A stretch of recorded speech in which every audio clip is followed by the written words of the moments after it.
The Virginia Cable Telecommunications Association and your local cable provider presents Cable Reports.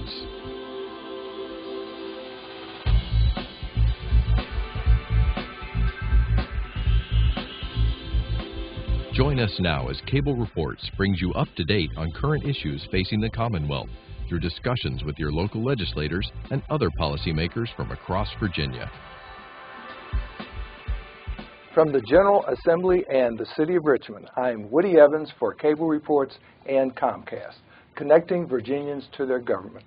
We're pleased to connect you with three members from the Stafford County and surrounding areas. The Speaker of the House, Bill Howell. Good to see you, sir. Thank you, Woody. Good to be here. The newest member of the Stafford delegation, Delegate Michael Futrell. Good to see you, sir. Thank you, sir. Appreciate you having us. And Delegate Mark Cole, Chairman of Privileges and Elections. Good to see you, sir. Well, thank you. Well, since you're the freshman, I'll pick on you first. Usually how it goes. Absolutely. Well, welcome. I understand that your seniority has gotten better since you were first sworn in. Oh, yeah. I'm way up the totem pole. I'm number 95 now. Great, great. Well, congratulations. What committees did the Speaker assign you to? I actually have some amazing committees. I'm on finance as well as I'm on privileges and elections. Great, great. Those are two very powerful committees, actually. It's a great place to be. You learn a lot in a very short period of time. Well, tell us a little bit about your experience so far here. You know, it's actually been great. You know, it's one of these scenarios where you're constantly busy. You're constantly trying to figure out what you can do to help make a difference. And, you know, that's the great thing. You know, you have these two gentlemen that's sitting here beside me I've had great conversations with from the very beginning when we first made it to the General Assembly. And it's been great to see that you can reach out to just about everyone out there. And if you have a question, there's always someone that's willing to kind of steer you in the right direction. And it's been a great experience so far. You know, I wouldn't change it for the world. And I noticed you had a floor speech the other day focusing on the Stafford Training Center, which has a bit of history. Talk to us about that. Yes, the Stafford Training School. Back in June, they unveiled a plaque which made it a landmark. Now, what the school was, it was the only school in Stafford County, and it was built in 1939, where African Americans could go to school beyond 7th grade. And what was great about it was when I listened to the story, it wasn't that the state was giving them money. It wasn't that, you know, big investors gave them money. It was the parents in the community who came together and pitched in their funds to build the school. You know, there was nothing that was out there for them, so they said, you know, we'll take care of it. We'll build the school. And then also, they didn't have a bus driver at some point, so what ended up happening, the principal asked a 17-year-old student to drive the bus. So each day he took a six-row bus, picked up 70 kids. He said, you know, we used to be jam-packed in there. He said, but we didn't miss a single day of school. And, you know, it was great to sit there and have that conversation with him, because when I talked to him, I said, you know, imagine how many lives you've impacted with that decision at 17 years old. Because of you, there are so many people out there who had an opportunity to have an education and to go beyond where they were. So it was just a great story to have the opportunity to hear. Great. And, of course, Mr. Speaker, education reform has been on your agenda this session. And, by the way, congratulations on such an expeditious handling of the first half of this session. Well, thank you, Woody. I wish I could take credit for that. We really have some great committee chairmen and everybody pitching together. We finished the day before crossover, I'm sure at the earliest time it's ever been done in the history of the House of Delegates, probably going back at least to the House of Burgesses. And we finished yesterday where we voted on all the bills at about 12:30, 12:40. It went in at 11. So it was great, but it was just a good effort from everybody, all 100 people. The education reform has been a very important issue for us. We started looking and planning our legislation probably in the late summer. And we've had a couple of members that have taken the lead on it. Primarily, we've made some changes to the standards of learning, the SOLs, going to cut down the number of tests that the younger kids have to take, and have some plans for reviewing it on a regular basis and making sure that we're doing the best to continue to have the accountability that the standards of learning give, but at the same time not overwhelm the students with a lot of facts and information. Got some good bipartisan support on it. The bill's over in the Senate now, and I think that it ought to do okay over there as well. And of course, you've been very busy with privileges and elections. I think your committee probably had more bills than any other committee in the House. Well, we had a lot this year, probably more than usual, and but I got a lot of good subcommittee chairmen and a lot of good members like Michael, and we went through them, and I think the committee did a lot of good work this year. In trying to make things a little bit easier for our registrars and streamlining some of the processes and also updating the code to incorporate new technology and things like that. Hey, and of course, a law that you authored last year is being implemented this year. It now requires photo identification in order to vote. Talk to us about the implementation of that law. Yeah, well, we're moving forward with that. It was passed a couple years ago, and Governor McDonald delayed it a year in order to make sure we got the word out to everybody. But this year, in the elections, will be the first year you're required to have a photo ID. Previous elections, you were required to have some form of ID, but this will be the first year for a photo ID. And if anybody has any problems or anything getting a photo ID, they can contact their registrar or the DMV about getting an ID card. And of course, any government-issued photo ID should be sufficient. You know, your driver's license, most people have driver's license, but if not, again, you can get a state-issued ID card from DMV if need be. And of course, a provisional ballot can still be cast if one does not have a photo ID available. That's correct. If you get to the polls and you forgot your ID, you should be able to still cast a ballot.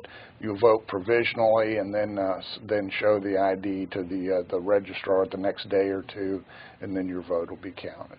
There are a few items that are holdovers when you weren't here, Delegate Futrell, relating to education and local control. One relates to the authority of the Commonwealth now to take over a failing school. The other relates to the ability of a local school district to determine its calendar and actually start classes before Labor Day. Are you hearing much about those issues from your constituents? Oh, absolutely. And again, I'm a former teacher, so I've been very active in the area when it comes to the ideas of education. And the A through F grading system, you know, it's been pretty much one of the #1 things that's come through my email about how we address it. And it wasn't just the idea of, I think what the intent was there was great. Don't get me wrong. I think what they wanted to do is they wanted to find a way to help some of these schools that were ailing. But what we were running into problems with, which is what I continue to get constituent emails about, is what does this say to the students that are currently in these schools that are an F or a D? And what does that say for them for their future when they try to move on to other schools? When they try to go to college, things of that nature. So, you know, these are the things that continuously come through my email on a day-to-day basis. And, of course, the starting of the school, and especially now when you see what we've been dealing with all the snow days and things like that, there's been so many teachers, so many parents that have reached out and said, you know what, we would like to be able to do something about this. And, again, these are the things that we came here to fight for. And I think, again, when we start talking about what the end result is, and I tell everyone it's not really a Democrat-Republican thing, I think we all agree on what we would like to see the end result look like, which is a beautiful, great Virginia. It's just at times we may differ on what that journey is supposed to look like for us to get there. And Mr. Speaker, apparently school districts will be given some discretion in terms of when they will be able to begin the school year. Well, it looks like it. We passed 3 separate bills dealing with it in different ways in the House yesterday, and they go over to the Senate. I'm not sure if the Senate has passed any, and they've sent over to us, or not that I'm aware. Yeah, so it's up to the Senate at this point. But it's been an issue that we've been wrestling with since about my first year down here, when they put in the so-called King's Dominion bill that would not let schools open until after Labor Day. Now so many school systems have waivers, probably more have waivers than don't, and goodness, if there's anything that should be an issue of local control, it's when you start your schools and when you finish them. So hopefully the bill will get through the Senate and the governor will sign it and it'll be law. Talk to us about the importance of the community colleges and the programs, 2+2 and the tuition assistance grant programs related there too. Yeah. You know, our community system, community college network is just a wonderful asset to the Commonwealth. for lots of reasons. And you pointed out one of the really strong reasons that things that the community college provides is this opportunity to go to the local community college for 2 years and then be accepted, if your grades are at a certain level, be accepted into a 4-year university in Virginia. And you save a lot of money. It's good for kids who aren't quite ready for the big university scene. You know, they need maybe a little bit more maturing or whatever. To get that at a community college, they serve a really healthy purpose by doing that. They're also very involved in workforce training, which is a big issue that the employers that are coming to Virginia always look at, and they do a good job on that as well. So they're quite a good asset that we have.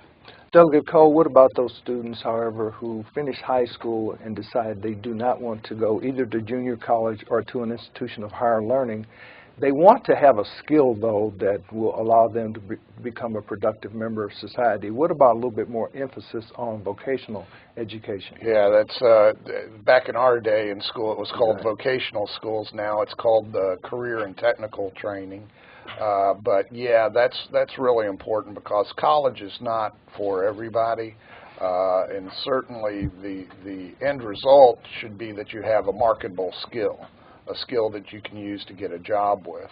And so a lot of kids, you know, can go through in the high school level career and technical training to acquire job skills. And also our community colleges are important in that area too. They have programs that are more vocational than academic oriented. So our community colleges too are important in helping young people acquire these skills too. And of course, Delegate Futrell, there's been an emphasis on developing science, technology, engineering, math, and health in order to educate our students to become employees of the future. How important is that in terms of attracting and maintaining business in your district? Oh, absolutely. And again, living on the Route 1 corridor, what you see is every morning when we wake up, it's traffic, you know, bumper to bumper to bumper. And, you know, again, my wife works in Alexandria, or she used to work in Alexandria, and what would end up happening is a 15-mile trip would take her 2.5 hours. It's because everyone's shifting out. Everyone's going further north because that's where some of those jobs are. So that's why one of the bills that I actually put in, and I talked about this throughout the campaign, was building regional innovation business councils. You know, so what that did was it gave us the opportunity to bring together your business leaders, your educators, your community activists, and sits everyone at a table and says, okay, what are going to be the jobs and the skills of the future? So now every decision that we make moving forward is to reach that goal. Because what we want to do is we want to create a scenario where businesses want to come to Virginia. They want to come to House District 2 because they can trust that the skill sets that they're going to need are going to be right here. And of course, another thing that would end up happening is that would help me with some of my traffic problems because you have more people staying home instead of having to drive north. No doubt about that. And of course, transportation funding is going to be implemented this year. There's been one tweak already, I noticed, and the hybrid vehicle tax was, excuse me, repealed. Talk to us a little bit about why. Well, it was a very small part of last year's transportation financing package. There was a lot of concern that, you know, you were kind of picking on people that were buying hybrid cars to save the world and save their environment, that kind of thing. Sent a wrong message, they thought. From a practical standpoint, there are many all-gas cars that get better gas mileage and use less gas than hybrids do. And so from that sense, it was inequitable as well. But what we've done this year, Woody, I think is much more significant. That's taken the next step in transportation infrastructure. Last year, we created the opportunity to raise the money to do the things that needed to be doing. And we're going to probably be able to increase our transportation funding by about $1 billion a year. And the improvements in the 6-year plan now are dramatic, the things that will be done in Stafford County and all over the Commonwealth because of this additional funding. But many of us thought that we need to make sure that VDOT spends that money in the most efficient, effective way. And so we've had a host of bills. About 7 bills have gone through the House dealing with using technology and 21st century tools to be able to determine which transportation projects we undertake and which ones are put on the back burner. And we're developing metrics, and we can determine if we do this bypass or if we add this extra lane, What will that do to ease congestion? What will that do to increase safety? What will that do to help with economic development? And each transportation district is going to be able to look at those metrics. Some in Southwest or Southside Virginia may be more interested in economic development than congestion. Certainly the ones where we live are going to be more interested in easing congestion. But the point is we're going to be able to make the best decision on where the roads are built and how they're built.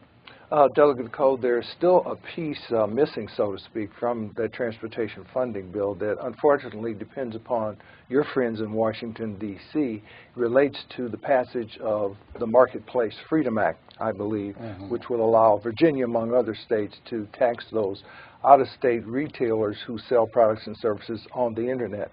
What's the prognosis, if you happen to know, number one? And if it doesn't occur, what happens in terms of transportation funding? That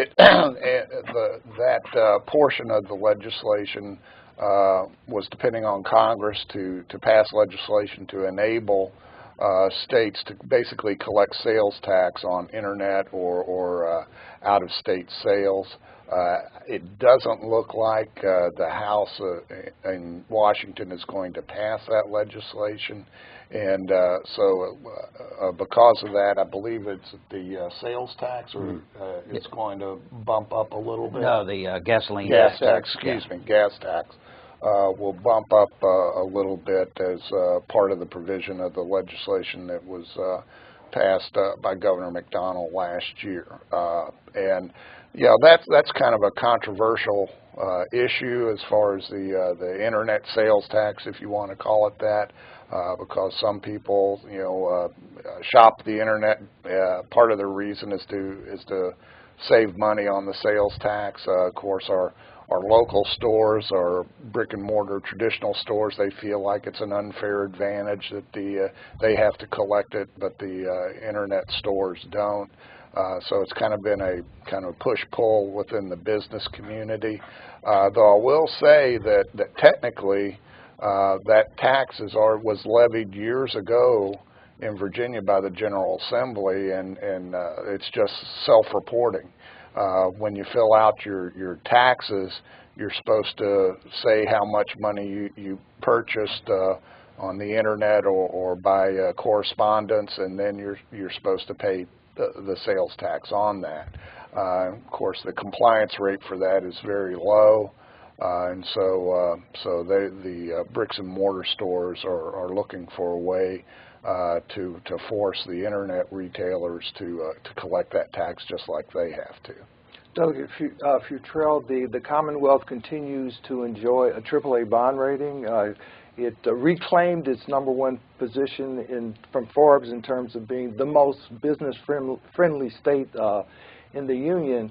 How do we continue to maintain that #1, and how do we help our returning veterans who are coming from theaters of war to become entrepreneurs? Well, and it's a great transition there as we start talking about it. Well, the way that we continue that is we continue our Virginia way, as we like to say in the House. We take a vested interest into making sure that we are the #1 place to do business. We take precautions to try to bring people to us, which again goes back to my regional innovation councils and ideas of that nature. The goal is how can we bring more businesses to Virginia when we start having those conversations. Now, when you start talking about military veterans, which is great, when I came out, the thing that I said was I wanted to make sure that our military and veteran families were taken care of. That was my #1 interest throughout the process. I maybe had 15 veteran and military family house parties throughout that time frame, and it was great to be able to sit down with them and talk about the issues that were important to them. And that was one of the things that we came across. The questions that arose were how can we help them become more vested. So what we do is we like to take a lot of initiatives. One of the things that I had discussed was trying to create more of a public-private partnership that allows them to be able to have sort of a mentorship program that we can do with neighboring businesses, maybe that are outside of the way, that can kind of take a mentorship role onto these people. Because again, what you see is the skills and the training for which they're getting in the service, your science, technology, your management, your leadership. These are things that are truly going to be able to grow our economy. So what we want to be able to do is to put a rope around that and bring those people in instead of seeing them run off to like Texas and California and areas of those natures. And I'll go back to you very, very briefly, Delegate Cole, because I think I remember seeing a bill which would allow veterans to vote absentee electronically. Yeah, that's correct. It is moving through the General Assembly now.